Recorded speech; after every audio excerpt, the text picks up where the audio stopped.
Good day, everyone. Today we're going to take a deep dive into the causes of osteoarthritis, one of the most common joint disorders affecting millions of people worldwide. Osteoarthritis, often referred to as a wear and tear disease, is more complex than it appears on the surface. It involves various biological, mechanical, and environmental factors that contribute to the breakdown of cartilage and joint damage over time. It's a degenerative joint disease where the cartilage, the cushion between bones, gradually wears away. This leads to pain, swelling, stiffness, and limited mobility. While aging is a major factor, osteoarthritis isn't just a natural part of getting older. It has specific causes that we need to unpack.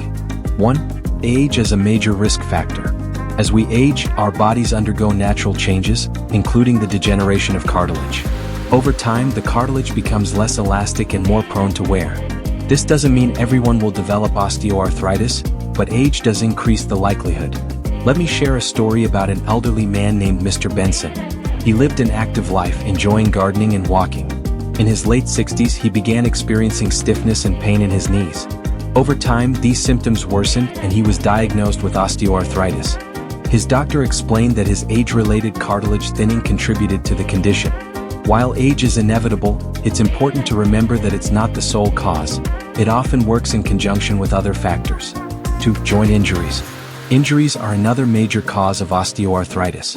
Trauma to a joint, whether from a sports injury, a fall, or an accident, can damage the cartilage and lead to osteoarthritis later in life. For example, a young woman named Sarah was a passionate soccer player. In her 20s, she tore a ligament in her knee during a match. Although she recovered, her doctor warned that the injury had weakened her joint, increasing her risk of developing osteoarthritis. Sure enough, by her mid-40s, she began experiencing symptoms of the condition. This is why it's crucial to properly rehabilitate joint injuries and avoid overloading weakened joints during recovery. 3. Obesity. Excess body weight is one of the leading modifiable risk factors for osteoarthritis. Every extra pound of body weight puts additional stress on weight-bearing joints, particularly the knees, hips, and lower back. Over time, this increased pressure accelerates cartilage breakdown. Let's talk about Mark, a 45-year-old office worker who led a sedentary lifestyle and gained significant weight over the years. His knees began to hurt whenever he walked or climbed stairs.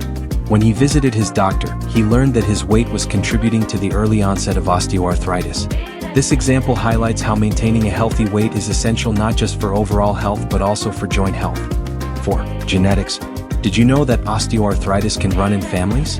Genetics can play a significant role in determining your risk for the condition. If your parents or grandparents had osteoarthritis, you might be more susceptible due to inherited traits that affect cartilage structure or joint alignment. Take, for instance, a woman named Emily. Her mother and grandmother both suffered from severe osteoarthritis in their hands. In her late 30s, Emily began noticing stiffness and pain in her fingers. Genetic testing revealed that she had inherited a predisposition to osteoarthritis. While we can't change our genetics, early awareness and preventive measures can help manage the risk. 5. Repetitive stress on joints. Jobs or activities that involve repetitive motions or prolonged joint strain can contribute to osteoarthritis.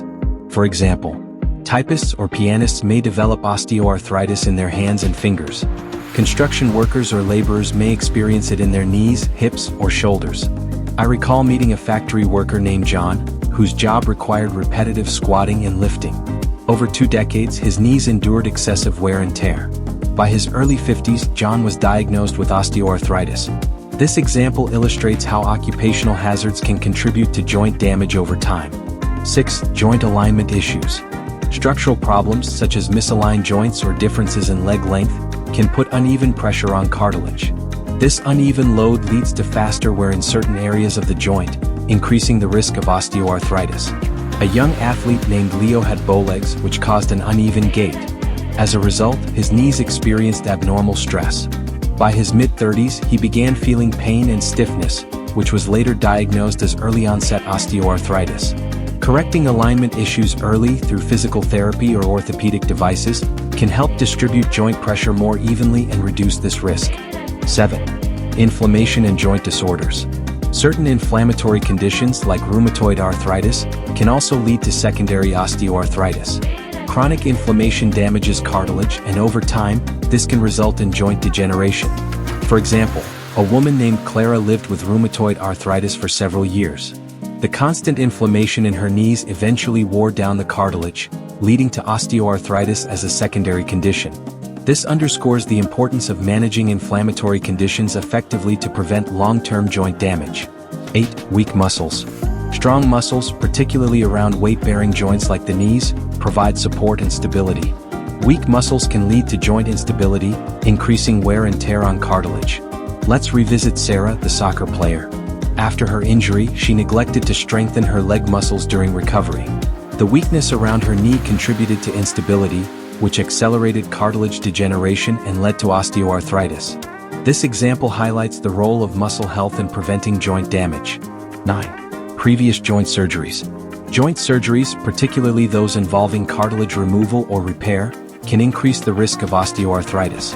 While these procedures often alleviate short-term pain, they may alter the joint's mechanics, making it more vulnerable over time. By understanding these causes, we can take proactive steps to protect our joints, whether through weight management, proper rehabilitation, or early intervention for joint issues. Thank you for listening to this comprehensive discussion on the causes of osteoarthritis. I hope this information empowers you to prioritize your joint health and take preventive measures.